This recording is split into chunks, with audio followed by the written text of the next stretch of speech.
કાજુ કતરી પાછળ 27 લાખની જાફત. 13,390 special lunch ડિશના બિલને સ્ટેન્ડિંગ કમિટીની બેઠકમાં અપાશે મંજૂરી. રાજકોટમાં કટારિયા ચોકડી પાસે જ બનશે 576 ગરીબોના આવાસ. નેતાઓના કિંમતી પ્લોટની બાજુમાં જ બનશે આવાસ. યોજના રોકવાની રજૂઆત સ્ટેન્ડિંગ ચેરમેને ફગાવી. કોર્પોરેટર દિલીપ લુણાગરિયા અને વલ્લભ દુધાત્રાનો પ્રપોઝલ રિજેક્ટ કરાયો. અમદાવાદમાં આનંદનગર માધુપુરા અને એલ ડિવિઝન ટ્રાફિક પોલીસ સ્ટેશનનું મંત્રી દર્શનાબેન વાઘેલાના હસ્તે ખાતમુહૂર્ત. પોલીસ આવાસોની અછત થશે દૂર. અમદાવાદમાં 3000 જેટલા નવા ક્વાર્ટર્સનું કામ ચાલુ હોવાનું ડીજીપી જીએસ મલિકની જાહેરાત.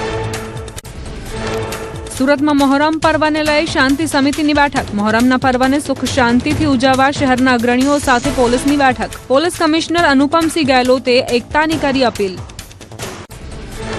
અમરનાથ યાત્રા પૂર્વે જમ્મુ કાશ્મીરમાં એલર્ટ. 3 જુલાઈથી શરૂ થનારી પવિત્ર યાત્રાને લઈ સાંબામાં સુરક્ષા વ્યવસ્થા કરાઈ સજ્જડ. પોલીસ દ્વારા મોક ડ્રીલ યોજાઈ. અમરનાથ યાત્રાના રૂટ પર સુરક્ષા કવચ મજબૂત કરાયું. ગુજરાતી રંગભૂમિને મોટી ખોટ. દિગ્ગજ કલાકાર અરવિંદ વેકરિયાનું નિધન. અનેક સુપરહિટ નાટકો આપનાર અરવિંદ વેકરિયાના નિધનથી કલા જગતમાં શોકનું મોજું.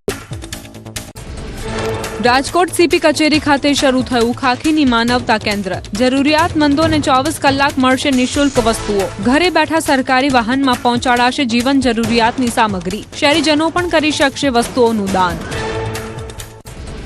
2.5 વર્ષની નાનકડી દુર્વાએ દોર્યા 125થી વધુ પેઇન્ટિંગ્સ. વર્લ્ડ રેકોર્ડ્સ ઇન્ડિયામાં નામ નોંધાવ્યું. અમદાવાદની દુર્વા બની ટોડલર ક્રિએટિવ આર્ટિસ્ટ. મેયર હિતેશ બારોટે બિરદાવી પ્રતિભા.